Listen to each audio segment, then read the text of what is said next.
Okay, so just a brief recap. I did my unit on the powerlifting and I gave two lessons. Um, I did the squat lesson and then I did actually I know I gave all three. And I know we were only supposed to do two, but I gave all three. And I gave the diagnostic assessment and then I gave the summative assessment. And so the diagnostic assessment was before the squat lesson, and the reason why I gave it before the squat lesson was because the students had already learned how to do a bodyweight squat, and so I thought that it would create like more of a higher success rate for them. That went really well. I ended up, after I printed them out, I ended up giving a word, like writing a word bank on my student with special needs paper as well as the ELL students paper, just because it would give them less thoughts of, oh, I wonder what it could be. They would have something to follow and choose from. Um, the summative assessment is the one that I gave at the end, and that one went way better than the first one. My three focus students had such a high grade. They all got A's. Um, I did my data analysis and realized that I didn't mean to, but I did, which I guess is a good thing. Make it very balanced between the simple knowledge understanding and the deep understanding. So there were about 15 questions of just like matching and true or false and um, labeling. And then there was about 15 questions of, or not 15, sorry, I meant 15 points. 15 points of matching and all of that. And then there's 15 more possible points for essay and short answer. And I made sure to give a word bank for the labeling as well as sentence starters for the short answer and essay questions for Gabe and Ramil, who are the students with Down syndrome and the ELL. And this helped a lot.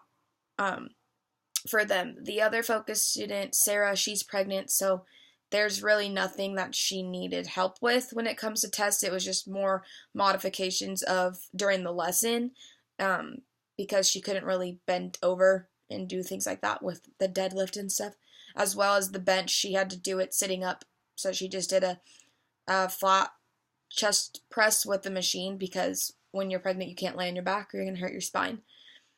So things like that. Going back and doing it again, I would change a couple things, especially for Gabe. He's the student with Down syndrome. It took him a really long time to finish the summative assessment, and I wrote in my reflection that Sue, his aide, did a really good job of making sure that he was staying on task.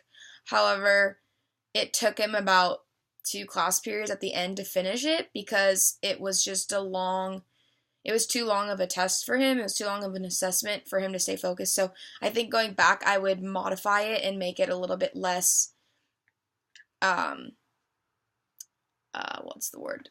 Impacted, I guess, like you could say. Or it's just a lot of content and a lot of things for him to sit down and answer in one sitting. So uh, I wasn't aware that he had a hard time sitting still for long periods of time. That would have been nice to know beforehand. So I think also making sure that I have all the information before creating an assessment would be better beneficial for all of the students, not just him, but for everybody. Um,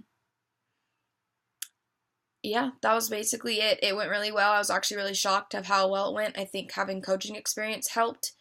Um, I wish that I would have used technology as a formative assessment instead of the diagnostic assessment. just because I think it would have been really cool. I wrote in my lesson plan to have the students write 5 positive things that their classmate is or their partner is doing, and then 5 like tips or constructive criticism things for their classmates as well. And I think it would have been really cool to use a technology piece by having them use their phone and film, and then have them talk, like use it at home and talk over the video of, okay, see here, this is where you did a really good job at keeping your feet placed, or something like that. Obviously, for Ramil and Gabe, that would be a little bit difficult to do, so I would probably have them film, but maybe write or sit down with me while we play the video and have them tell me, rather than have them doing that at home. I think that'd be a really good opportunity for them to have some more social skills with the teacher, and learning to have a conversation about things that they're seeing, as well as them still being able to use technology. So just making it more accessible for them too. But overall, it went really well, and I was really happy with the way things turned out.